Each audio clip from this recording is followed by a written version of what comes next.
On today's episode, we're sitting down with Right Worshipful Brother Scott Ryckman, District Deputy Grand Master of York District, where he'll share with us his Masonic experience and what's happening in York District. You're listening to The First Three Knocks, a Masonic podcast in the District of York, where we discuss topics for the betterment of Masonry. The opinions discussed in this podcast are those of the individual and do not represent the views of Grand Lodge or any other Masonic body. Now, here are your hosts. Welcome, everyone. Today we're sitting down with Right Worshipful Brother Scott Ryckman, our District Deputy Grand Master of York District. I'm your co-host, Worshipful Brother Bert Tellier from the Rising Sun Lodge, sitting down with your co-host, Brother Scovio, also from the Rising Sun Lodge, and of course our talented producer, Brother Steve Sprott from Zaradatha Lodge in Uxbridge.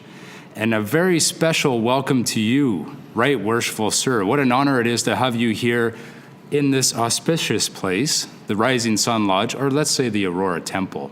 Welcome, Worshipful Sir. Well, thank you very much. Indeed, I truly mean this. The honor is mine to have been asked to come on a podcast for the district. That's a great honor. Well, it's a pleasure to have you here. This, of course, being our second episode, so we're very excited to have you here to help us sort of kick off our Masonic podcast, The Three Knocks.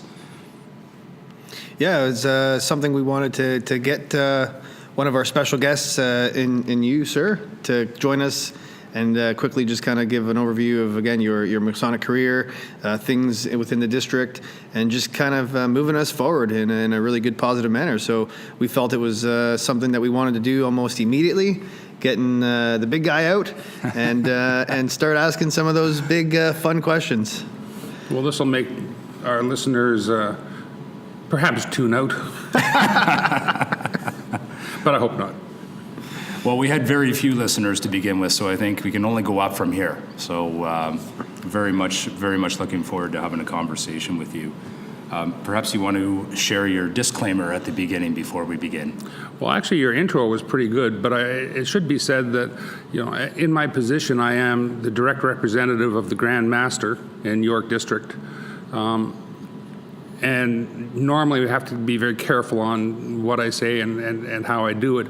And I want to be expressly clear here that the opinions that I am going to be giving this afternoon are my personal ones and do not reflect at all on the opinions of the Grand Master or Grand Lodge.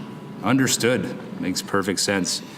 So, Right Worshipful Sir, if I may call you that, we, on the last episode, had a discussion around why Freemasonry. And we were talking amongst ourselves what got us into Masonry. So I think as a starting point, it would be really great if you could share with us what compelled you to jump into Masonry. I have this conversation a lot with different members of the district and young men and older men that are coming into the craft initially. And I always ask them what brought them in. And there's always a variety of reasons, and they're all different.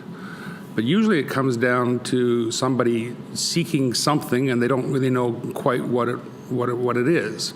But they have some kind of a void, or they feel a need in their heart, and they're looking to express that or find an outlet for that. In my case, I guess that holds true. I was a member of a body, well, it was a hunt camp. And originally, back 100 years ago, they were all Masons. And they stayed that way for over half a century. And it still has a good number of Masons in the camp. And, there's always talk going around, and you sit around and you're kibitzing on conversations. And I was taken to a friend-to-friend night, 30 years ago, and I tried to ask them questions and they wouldn't answer, and so I wasn't interested. Typical Masonic fashion, right? Typical experience. It really was. And then a couple of new guys, or older members, senior to me anyway, had joined the craft, and they were talking so excitedly about it. And I started thinking about all of the men that I knew in this camp that were Masons, and what they universally were talking about. Everything was positive, and they all had so much excitement about what they were experiencing. And although they wouldn't answer any questions like 15 years earlier, I just kind of thought, I'd like to see what this is all about, because whatever it is, they're good men. And I knew each and every one of them to be good men. Mm-hmm. And I just thought, I got to get me some of this. You just had to know. Yeah. You just had to know. I did. And that was how I started. I didn't tell any of them. Really? Not one. Oh, okay. Until after I was in, I contacted Grand Lodge, and they put me in touch with the lodge, and that was the start of it all. Was that in this area when that started? I was living in Aurora, and my mother lodge is Delta Lodge, right here, and they brought me in, and I was there for a long, long time, master for 2 years running, and it was a good experience. Excellent. Excellent. Yeah. And now you're a member of the Rising Sun Lodge. Yeah, that's a little bizarre. So I started doing a little bit of traveling, and when I came to the Rising Sun, I met some guys. Bruce Bellows, very worshipful brother, Bruce Bellows being one of them, Mike Redman another. Bob Butler, right worshipful brother Bob Butler was in the East, and I was so enthralled with what was going on, and it is different. Every lodge is different, has different culture, and it just absolutely captured me, and I decided that I would like to affiliate, and quite honestly, just be a backbencher or a side bencher. That's all I wanted Grandiose to do. plans. Yes, just let me. That didn't come together the way you thought it did it? Not one meeting. Bob sitting in the East, there wasn't an IPM at that point, and so he asked me to sit right beside him. And ironically, up at the hunt camp in November, the only incoming call I had ever received, my phone rang, and I'm looking at my pocket. I didn't think it would even work up there. And it was Bob, and he asked me to sit in be the treasurer the following month. Immediate. Yeah. So So they put you to work right away. yeah, no rest. Yep. Sounds about right. But it's been a great ride. yeah. I love the Rising Sun so much, and I really found the camaraderie here and the closeness and the way the brethren work together extraordinary. So I'm very, very pleased to be a member of this lodge. Brilliant. Well, maybe you could tell us a little bit about your motivation to jump into the District Deputy Grand Master's role. That's a big step, we can only assume. Well, it is, it should be, and it should be duly considered. There's an awful lot of responsibility and time that goes into it, more than you might even think. People talk about it, but it really is an all-encompassing position. I was asked by bunch of brethren, senior brethren, to consider it maybe 5 or 6 years earlier. Okay. And I make no bones about it. My wife was not on board. I'd been 2 years as a master of Delta, then I'd come here and I'd sat as treasurer, then secretary. Then I jumped into the senior warden's chair on an opening and became the master here too. And she thought, well, I don't want you away anymore. That's plenty. Yes. So she was against it, and she started different district functions. One person in particular, Right Worshipful Brother Wayne Dobson's wife, Julie, had a few conversations with my wife, and Julie's very pro-Masonry and pro the whole experience, and she's kind of swayed my wife to being on one side of the fence, which was no, to sitting on top of the fence. Phenomenal. And that was as close as I needed her to be. Was that by design or by chance? It totally by chance. Totally by chance. And then the ride started, and it's been a gift from her, for sure. Without the support of my wife, there's no way I could have done this. Yeah, so fair to say, I think, for all Masons, without the support at home, it is just not possible. That's so true. We talked about that in our last podcast too, just kind of having a good fine balance of home, work, and your Masonic career. And so again, it goes to show it's not just, Steve here, the EA, and myself, a Master Mason, and worshipful brother Bert Tellier. It goes all the way up to the top where, again, that good balance at home is important, but also to get that support so that we can get out and pursue those things that we are looking to pursue, or just travel, or again, just add to our Masonic journey. Yeah, I don't know what you guys are like, but for myself, there's never been a perfect level of balance. It's like a teeter-totter, and it's always swinging one way, just a little bit more, or maybe more the other way as we take on more duties or shed some duties. But it's always it is a balancing act, but it's never a perfect balance. Yeah. Can understand that and appreciate that at the same time. Maybe, Right Worshipful Sir, you could share with us, I mean, you've had a lengthy career, I think would be fair to say. How many years now have you been a Mason? 2001. 18 years, so you're still a ways to go, I would say. I hope. But in those 18 years, you've experienced a lot, you've seen a lot, you've been part of 2 lodges, and now, of course, District Deputy Grand Master. What are some of the sort of highlights from your current Masonic experience up to this point? There was and it's interesting, it's actually in this lodge, and by that I mean the Rising Sun. I've had a lot of good experiences, but the one that strikes me the most, and you brethren were around for that, it was a call that went out in the district, I guess it would have been maybe 4 years ago, of a brother who had passed, and there was a call for financial support that went out in the district. I remember that. And this lodge didn't even pause. It was done and done in a meeting, a significant contribution from the lodge itself. And then the members privately chipped in and I think more than matched that came from the lodge. And there was no messing around. I mean, it was done and funds were delivered. And I thought, boy, what a show of brotherly love and support to a family in need, in immediate need. And that won me over. That was one of my most heartwarming experiences that I've had in Masonry. I've had lots of others, but that's the one that strikes me the most. Awesome. That's a great one. Yeah. In terms of, I mean, you've been around a lot of Masons and Right Worshipful Sirs and above. Who's really influenced your career, your Masonic career? Who's had an impact on you? Oh, good question.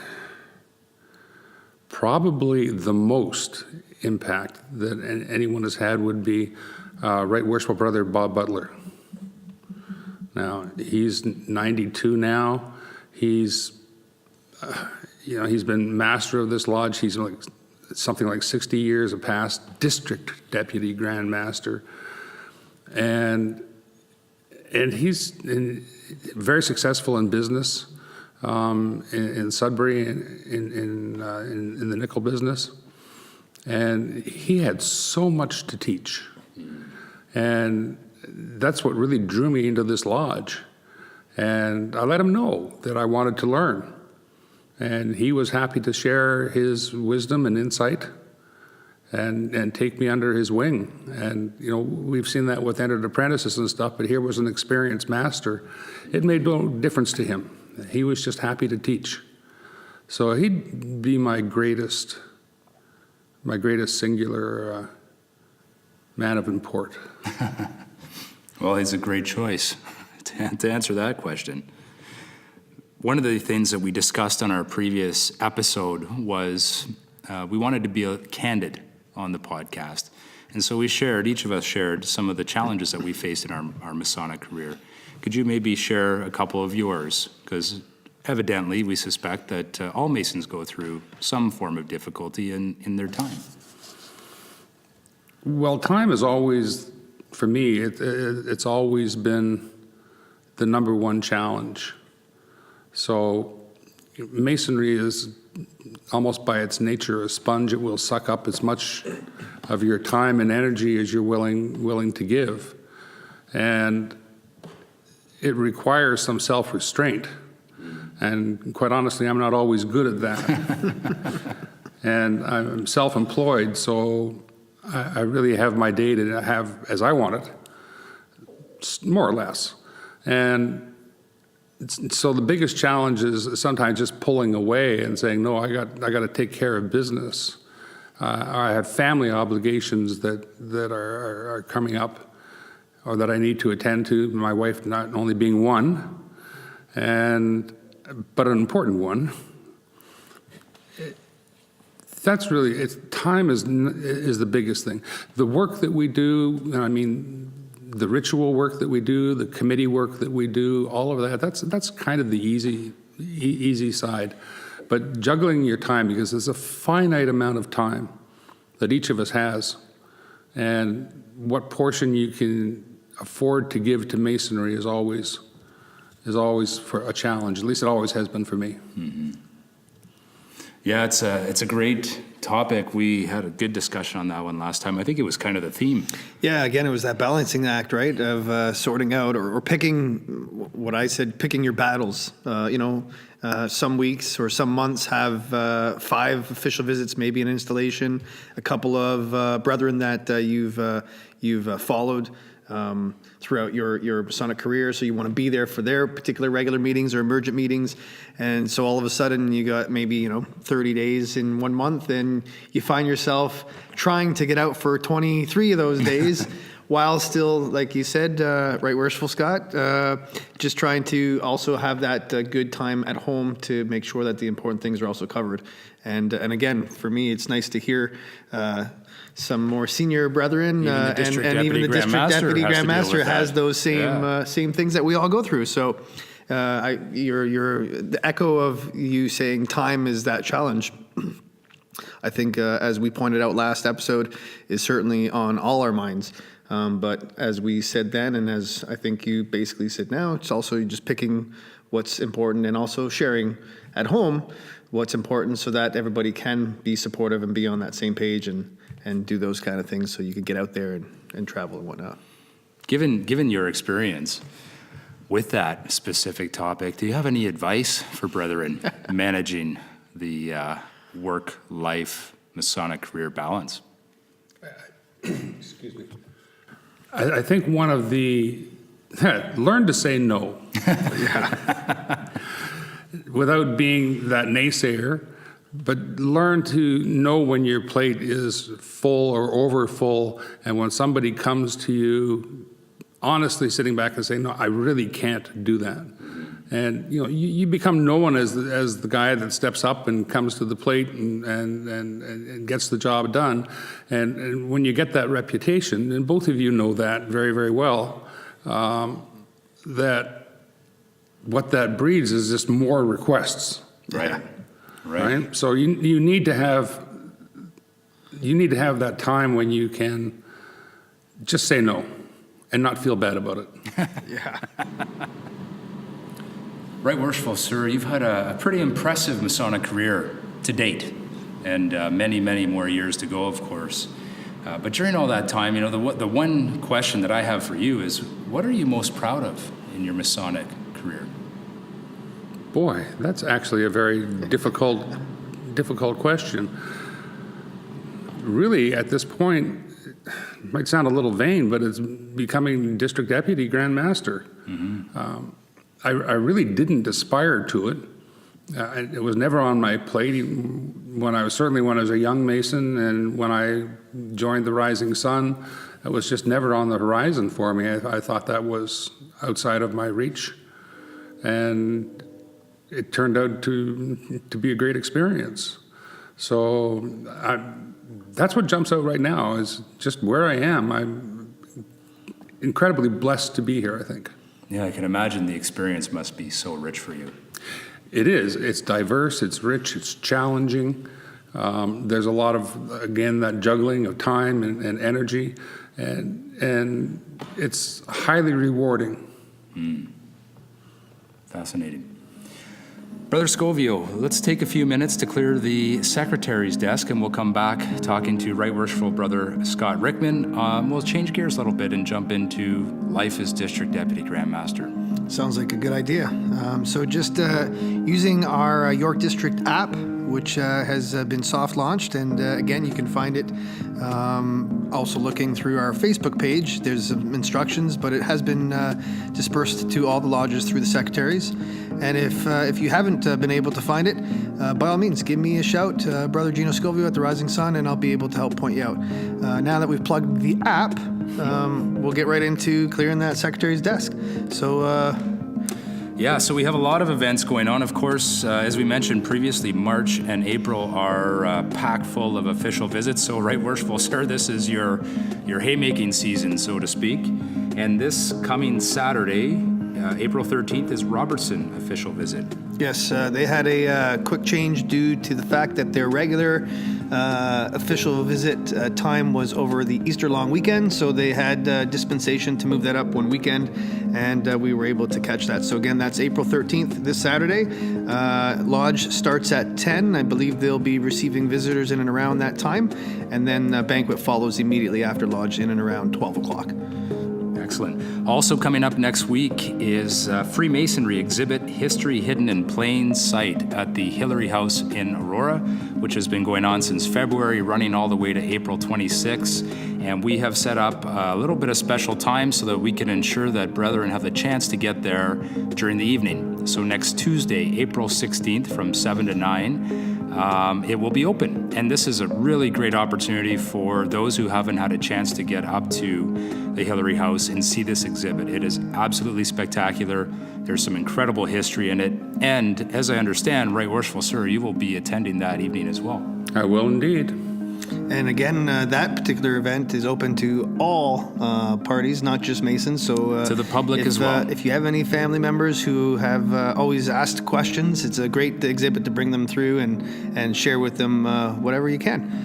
I would even add to that and say if there are certain individuals who are considering Masonry, this is an excellent opportunity to bring them, one, in front of our district deputy grand master, but also just to have a conversation around Masonry. I mean, the available information there is really outstanding.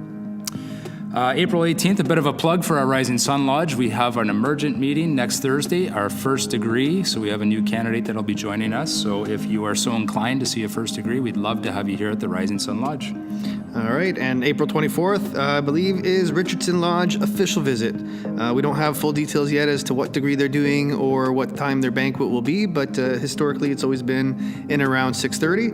And once we get some more information, again, it'll be available on the app, and we'll update everybody at the Secretary's desk. And then, of course, on April 30th, the big kahuna, the most worshipful, will be coming to town.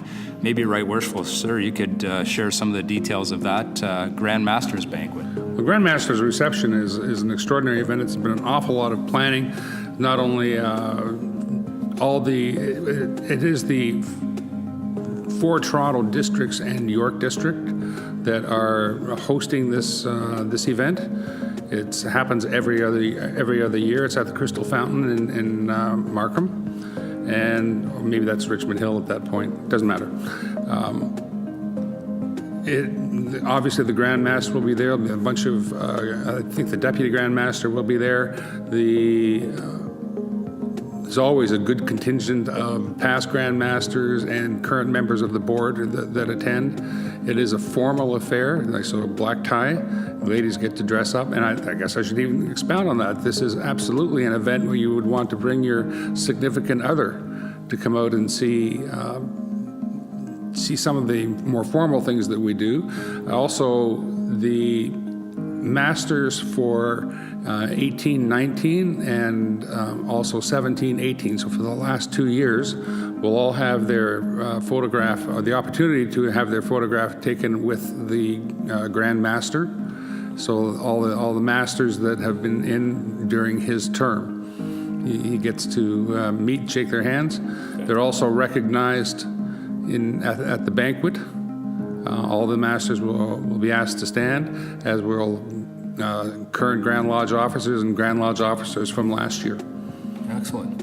Well, it should be a wonderful evening. How are the tickets still available for that?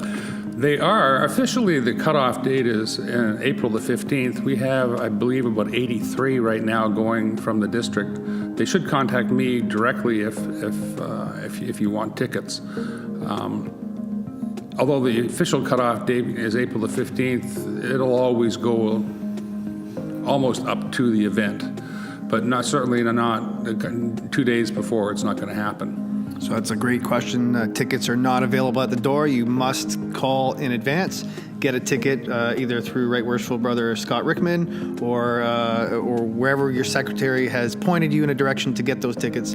I strongly recommend, if you can make it, get out there and go. My wife and I went to the 300th anniversary of Freemasonry, and that was my first black tie affair, if you will. And by God, we had one of the best nights out there, not only mingling with our own brethren in our district, but meeting other folks as well. So again, it's a wonderful side social activity to have, and again, it's where we get to just be our regular selves, bring our wives or our loved ones or our partners, whatever we have, and just have a fun night with it. Fantastic. Wednesday, May 1st is Wellington Lodge installation. We haven't had an installation for a while. This is first one on the docket, I guess, this year? Well, this is the first of the last 5 that are coming up. We're coming to a close fairly rapidly by the end of May to official visits, and then we're strictly into installations, and then I get kicked out. Your time will come to an end, huh? It comes to an abrupt end, yes. Well, they say that the year happens so fast, and so again, it must be true to our Grand Lodge officers also. So much faster than at the lodge level. Wow. Because you're just out so many nights. Yeah. And I don't mean to say that in any kind of derogatory way. I mean, the nights that I go out in lodges, installations, and official visits, and just fraternal visits are just wonderful experiences. They are the upside of this position. It's just a lot of fun. But it just all blurs in, it becomes this whirlwind tour that you're on. I can only imagine. And I guess another one I wanted to just again plug real quick. Our Wardens Association, last night, in fact, we had our second meeting of the year, and it was very well attended. 8 lodges throughout our district sent representation. I think we had about 18 members in total that came. And not only did we clear some business that had to be done, but we were able to come up into the lodge and put some actual practice in place. So I believe the next one is in May. I don't have the exact District date. meeting. I think it's the May 29th is actually the district meeting, and the Wardens Association will be providing the meal at that meeting. So that is our next opportunity to get together. Perfect. For that important event. I'd like to just do a shout out here to the Wardens Association. They have been working so hard over the last year to garner interest in what they do and to get attendance, and it's been an uphill struggle, and they've stayed with it. And the president, Worshipful Brother Les Goff, he should be very, very pleased and proud that it actually bore fruit last night for the first time. Sure did. And it was an excellent evening. It was educational. The business portion was fairly succinct and to the point, and then it was over, and let's go get educated.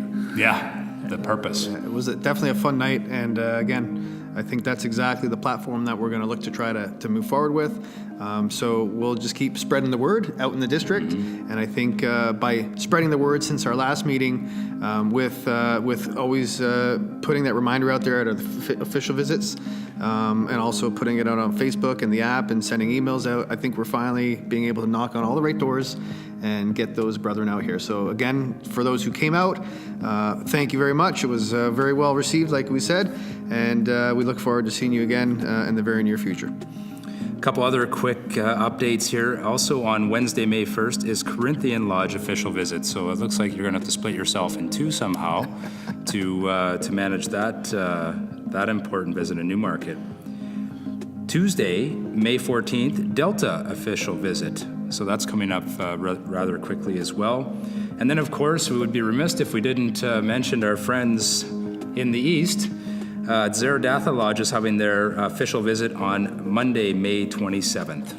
And I actually get my second degree that night. Oh, special. You're the candidate. A All right. special night, Brother the wrong Steve's night. brought. I'll give my very special DD glare for you. Perfect. For those who are hitting for the traveling gavel, that might be a good night to attend because Zerodatha will not be eligible to win the traveling gavel that Stop night. them in their tracks. So we might be able to get another lodge that is possibly the front winner or keep moving forward. Zerodatha only travels his football team now, I think. Yeah, right? Well, that's the rule. Three Yeah, buses. it's either we all go or none of us go. That's it. That's what we have to find out. If there's resources to get a district bus and really pack them in and start taking them, because these official visits are starting to see an attendance of anywhere from 50 to, I believe the other night was 83 brethren in the entire district. I think so. It was around that number, Yeah. including visitors and members of at Simcoe Lodge. And that's just tremendous. Tremendous to get that type of audience, to get the brethren out there to support each other, to have the side competition of the traveling gavel this year has been just spectacular to watch. Like we said last episode, and I think like we're going to be saying for a few years to come, since this is all kind of really rapidly gone to that realm. Once upon a time, 4 or 5 brethren was almost a shoe-in to win it. You need 15, almost 16, soon probably 20, 30 guys to beat it. So it's just nice to show up, to get there, to be a part of that fun night. And it truly is, from start of banquets to the end of the evening. It is truly just another way to see it from a different set of eyes, from a different standpoint, and just fraternally support each other. So it's been a lot of fun to get out there. Excellent. Well, at this point, we'll jump back into our conversation with Right Worshipful Brother Scott Ryckman.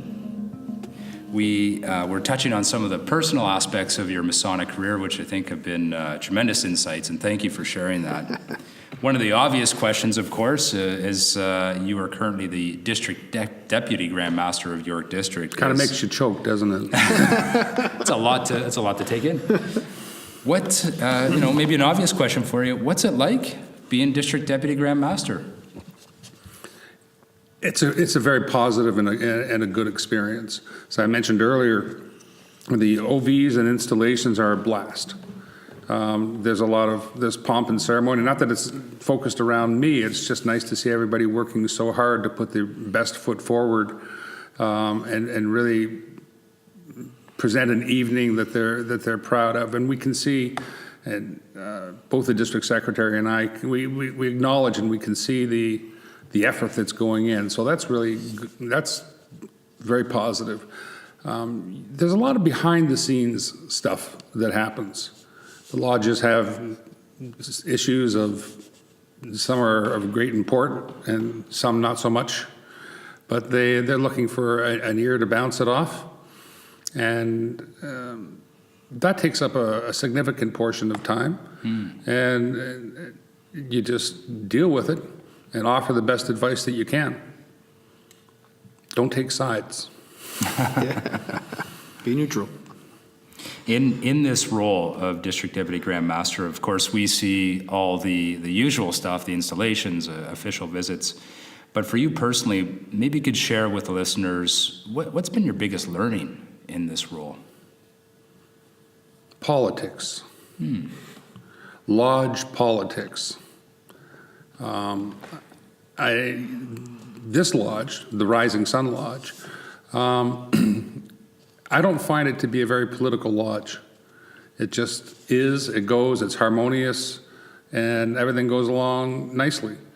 And there are lodges, I guess, and it probably has happened here too, just not in my time, that you have people that have different directions that they want to see the lodge go in, and you get a little bit of friction. I mean, everybody believes that they're doing the best for Masonry as a whole. And I think it helps to understand that, and if you look into the heart of the men involved, that they're all trying to do what they think is best for the craft, and their lodge in particular. But they might differ on the path to take. And sometimes things get a little bit passionate. And we need to remember that having diverse opinions is fine. I mean, that makes us stronger. It's not a bad thing. Yeah, it's healthy. It's very healthy. Yep. And it strengthens us. But we have to be open to the other person's opinion as well, and always embrace that they are trying to do what they think is best. So the internal politics is something that I was, I don't know that I say ill-prepared for. I wasn't hugely surprised, but I was surprised. The unique position of being district deputy grand master has you traveling the district, I'm going to assume, most nights of the week. In that gives you a good view of what's happening across the district in terms of some of the things that are working well, lodge by lodge. Maybe you could share with us some of the best practices that you see as you travel across the district and beyond. The thing that jumps out to me the most, or the highest, are lodges that have a high percentage of attendance. There seems to be a direct correlation between their attendance rate in terms of percentage of members, like if they're 30, some are into the mid to high 40s. And direct correlation between that and the education that they regularly provide their members. So yes, their degree work is good, and they're proud of the degree work that they do, but every time they have a meeting, pretty much every time, they have some kind of education. And so that their members are coming and learning something, may not be earth-shattering, or might be something they'd never even thought of. And when they go home, they say, I'm glad I went to that meeting, and they want to come back. And I would suggest that that's one of the best practices is education. One of the other things that jumps to mind is how much a lodge travels. Now, that's a cultural thing within the lodge, and every lodge is different. But lodges that embrace traveling, I find generally have a higher standard on ritual, and they're striving harder and improving themselves more. They get out and they see what other lodges are doing. They get to use that as a bar, something that they can measure their own performance against, and they try to improve that way. So there's a direct relationship between how well work is done and traveling. That is a fascinating topic, certainly for me personally, as in my year as master here at the Rising Sun. I've had the opportunity to travel a fair bit more. And along those lines, the contrast that you get, to compare and contrast, not for being better or worse, just to see it done a different way, to see a different movement in the lodge, very, very simply, to see the ritual done by somebody else, gives a really different perspective to bring back to lodge. And I would fully agree with that. The more brethren that attend those come back with a little bit of pepper, so to speak, and motivation to get it right and really focus on it. So that's really interesting perspective that you share. Are there any others that come to mind that you would encourage in the district? I would like to see more focus on certain positions in the lodge in terms of training. Particularly, and some may disagree, but I think most senior members wouldn't, that the inner guard and the two deacons are three of the most important positions in the lodge. In every degree, they set the tone. They're the first words spoken to the candidate. They're the words that are spoken as the candidate is escorted around the lodge. If they are confident and not only in the words that they're speaking, so they're not pausing, but they're actually getting it right, they don't need any prompting, but also in the floorcraft of doing it as well, so that it's smooth and it's fluid. And when they control the candidate just knows or feels that the deacon has me and he will take care of me, and everything just flows nicely. The flip of that is that when the deacons or the inner guard stumble badly, then, bad work is so contagious, and it's instantly contagious. It'll go through even a good lodge, and suddenly everybody's nervous about, geez, I don't want to blow my piece, and then sure enough, they get nervous, and they do. It's inevitable. Yeah, bad work is so contagious. So, I would suggest to any lodge that you can't go wrong by actually spending time with the brethren that are in those positions, because they set the tone. Now, keep in mind also, the brethren that are in these positions are usually fairly new to the craft.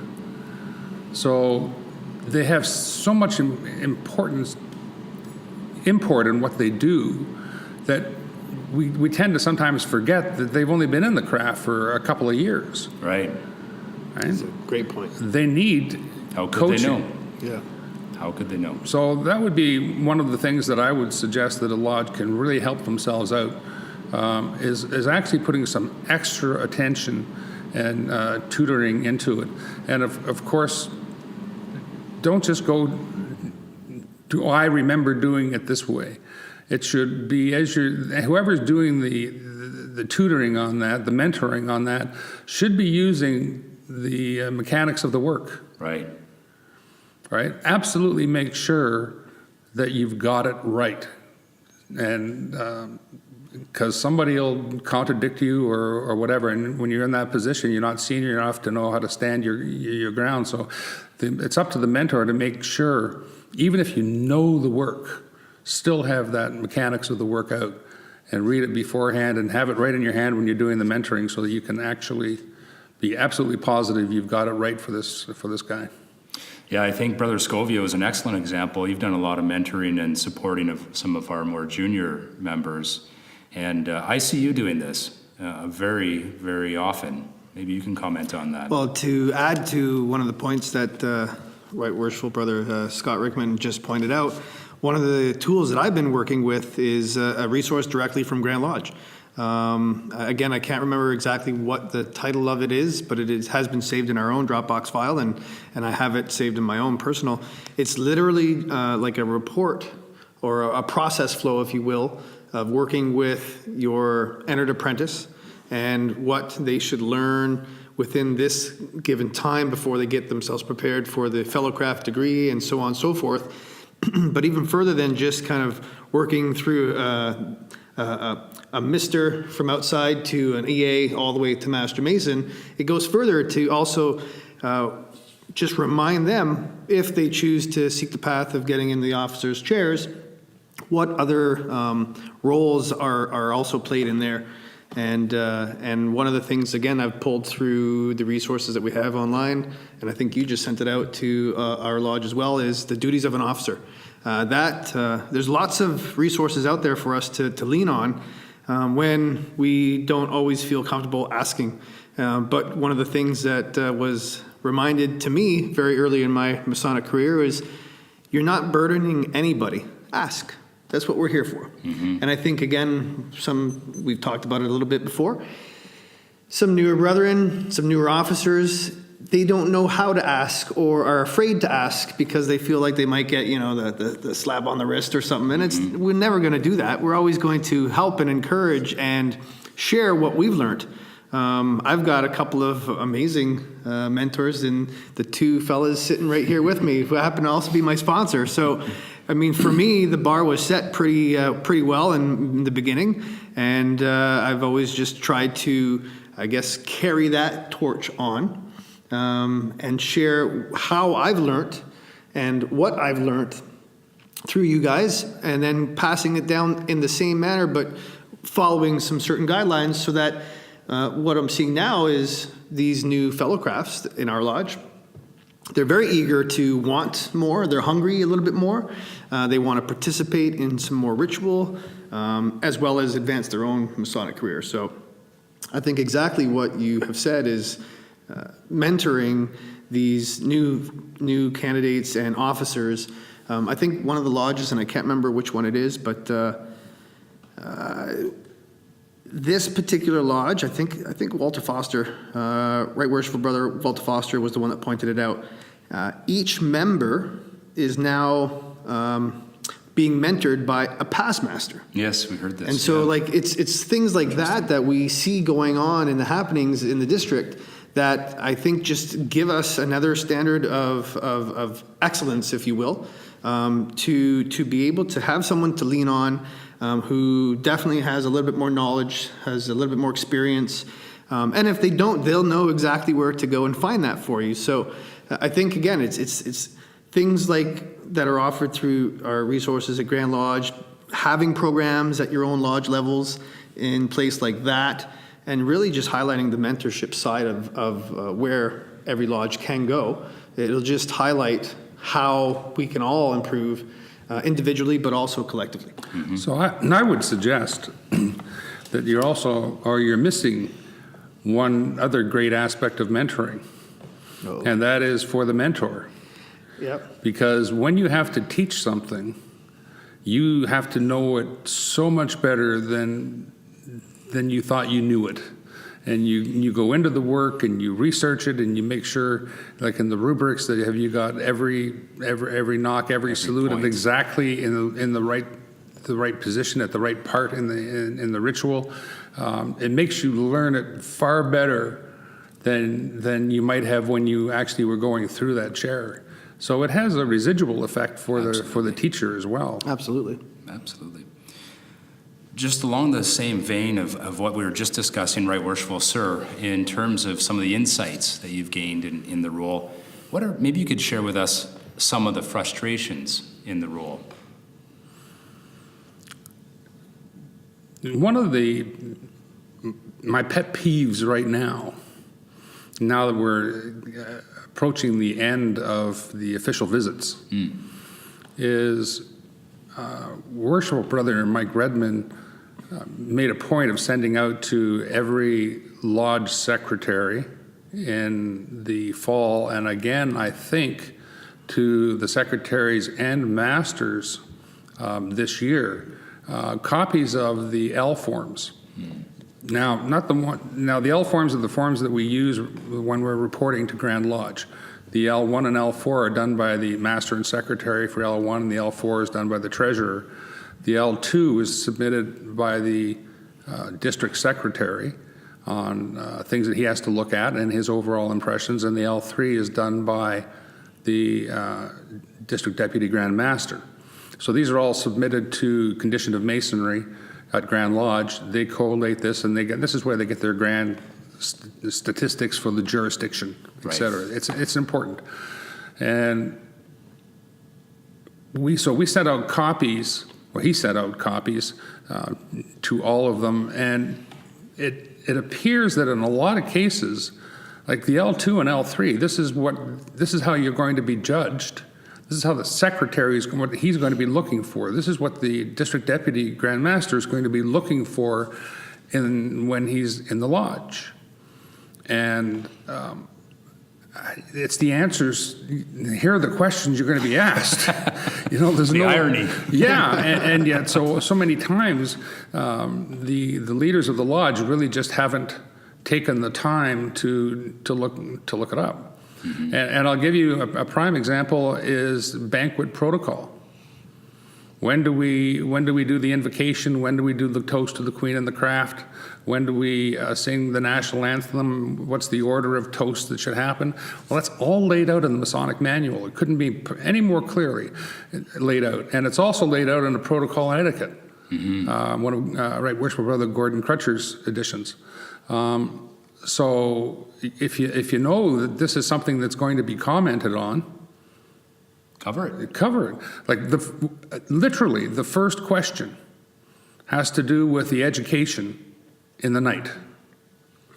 And I can't begin to tell you how many lodges have forgotten to put in a small education piece. And that's the very first question. If you only just browsed it, you'd probably read the first question. You hope. Catch it. And pay attention. You've got the you know what's being looked for, and that's a pet peeve. That's a great one. And great insight. Thank you for sharing. We'll be quick to look at that, won't we? So, also in your role, maybe you could share with the brethren of the district and those listening, what are the priorities for the district? This might be very valuable to hear it from the horse's mouth, so to speak. Well, priorities are a very fluid subject. What ended up being a priority for me this year, or probably the number one priority, was harmony within the district. And we had some unfortunate situations or occurrences last year at district meetings where things got a little bit out of hand, and brethren, during passionate speeches, took it to a level that would really be considered un-Masonic. And I think they just forgot themselves, quite honestly. And so we've worked really hard this year, and I think the district has done an amazing job. The brethren of the district, I'm not taking any credit for this, have done an amazing job of hearing the message and bringing their own members to a level of respect. We're still getting comments that, diverse opinions, and that's great. It's what builds us and makes us strong, but at least it's respectful. Right. And that wasn't really on my agenda when I was starting out. Social media was very high, getting some visibility out there and getting the message, finding a platform to get the message out to our brethren in the district, because we got a lot of younger guys now. And they need to receive a message in a manner in which they want to hear it, or they want to receive it. So the job that the social media committee has done has just been outstanding. We asked them to do Facebook, and it went from Facebook to Twitter, and this app that's come out that's just gone gangbusters, like overnight. It's like they were so thirsty for it, and who knew? I'm not a social media guy at all. I had to join Facebook in order to get on to what was being published this year. But I am my hat off to the social media committee for this launch and the great inroads that they've done this year. And that was one of my big goals that I wanted to see done, is just part of bringing the brethren of the district together. Brilliant. I think you picked a good team to get that up and running, and the fellas on that social media committee have just flown with some outstanding ideas, and I think we have a few more surprises coming down the pipes. So it's been, again, something that I look forward to all the time myself, and seeing that easy access flow out. And you just said you're on the app more recently. How have you found it? Is it easy to work with? Is it easy to flow? Do you prefer that over the Facebook side? Again, it's nice to get your input on this, because the whole idea of having the social media committee look at these avenues of communication was to make it as easy as we can for the brethren at large. So again, it's what's your take on all that stuff right now? Well, the app has been a world changer for me. It's my go-to when I need information. The district secretary and I have a shared Dropbox folder that's got pretty much all the files that I need, but again, I got to sort of log in and get around to it and go through all the files to get what I need.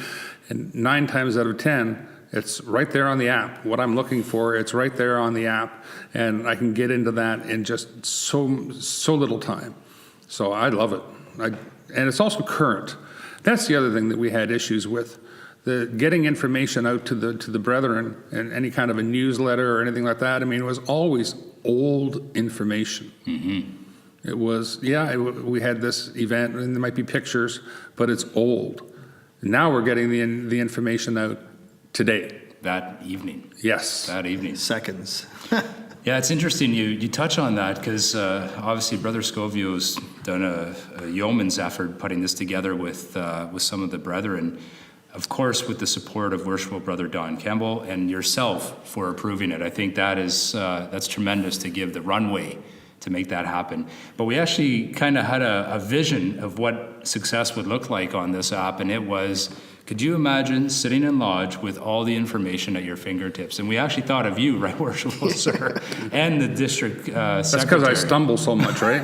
No, just to have that access available is really the thinking behind it. And I'd say we're pretty pleased with it so far. We're off to a great start. So far, it's taken good traction, and we've gotten, I think our measurement right now is the amount of Facebook users we have currently on our York District Facebook page from launching in September to today. And then fast forward to the app just being kind of born overnight and being live now within 2 weeks. I think we're at about 83 members currently, and Facebook's got 130 members last time I checked. So we're moving at a fast pace. And it certainly is looking that it's not just our Facebook users that are coming on the app. What we're seeing is a lot more members coming on under the app and then finding the Facebook, because there's just a push a button and you're there. Absolutely. It's so much easier. Although I wouldn't want to think that you were encouraging members or brethren to be bringing out their phones in lodge and nipping over to the app. Following the lead of the senior brethren. There you go.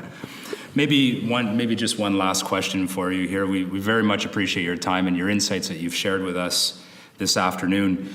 But I guess, as they say, the sun will be setting not too far down the road here for you in your current role as District Deputy Grand Master.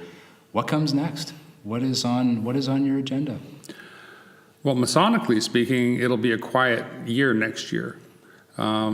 It's not required, but it's custom in this district that the past District Deputy Grand Master not attend any official visits. He stays out of the way of the incumbent. And so that knocks off half of the official kind of functions, only installations. And that's a good thing. Nobody wants to be, well, I said it to you, sitting beside you in lodge. I mean, we were warned at the orientation, like, don't be going to your own lodge every time. Nobody wants the district deputy sitting beside them every single meeting.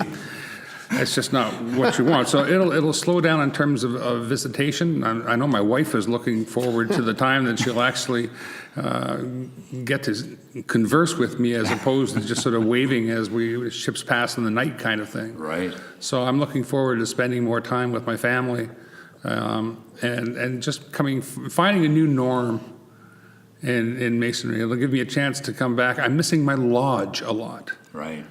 You know, I'm really missing my lodge a lot, because I said right off the bat that I didn't want to be the guy that was there every meeting and in the master's face. And of course I can't attend every meeting, and there's conflicts, and I can't be on any committees. Mm-hmm. It's like a hiatus from the lodge. It really is, and I haven't held a chair. It's the first time since 2002. The last 2 years that I haven't held a chair in a lodge. Wow. So I'm missing that. And I'm looking forward to being able to come back and join the lodge and participate in just the regular affairs of the lodge. Well, we're very much looking forward to you coming back home. Although we have seen you a couple of times, it's been a privilege and an honor to have you sit in the East with myself. And I know for the brethren, the officers of the Rising Sun Lodge, we very much look forward to you coming back home after your year is complete and you're available, so to speak. Well, thank you. In other words, you're saying don't come back too quick, because you're sitting there and you don't want the DD bugging you. I'm sure the next Worshipful Master will very much appreciate all the support from the District Deputy Grand Master. Well, with that, Right Worshipful Sir, is there anything you'd like to share with our listeners or brethren for the betterment of Masonry?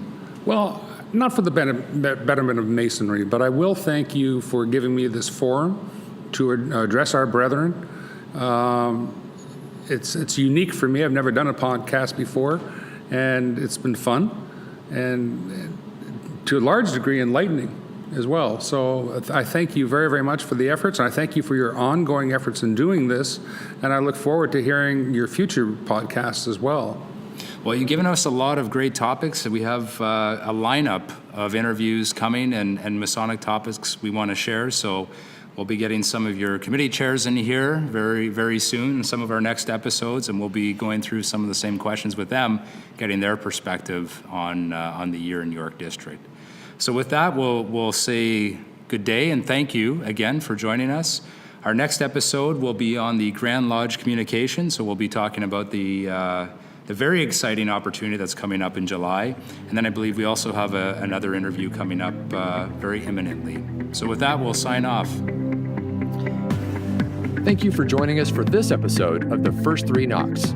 Happy to meet, sorry to part, happy to meet again.